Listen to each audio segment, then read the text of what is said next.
বল কি তোর বক্তব্য, দাঁড়া কি বক্তব্য বলছে বল।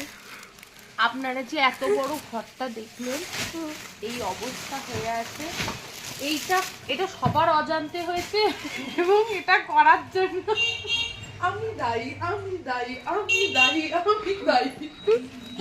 বুকে দম থাকা দরকার এভরিওয়ান, গাইস। এইটা অবস্থা আমার। আমি সাহস করে বলেছি যে আরো যেগুলো আছে রয়েছে, এই যে এইটা একটা বাঁধ, এর ওপর দিয়ে এবার সমুদ্রটা চাপাবে।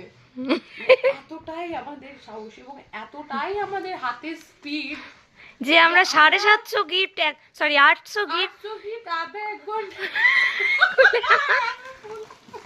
আরে ব্রাইড আনতে ব্যস্ত, এখন গিফট আনতে ব্যস্ত।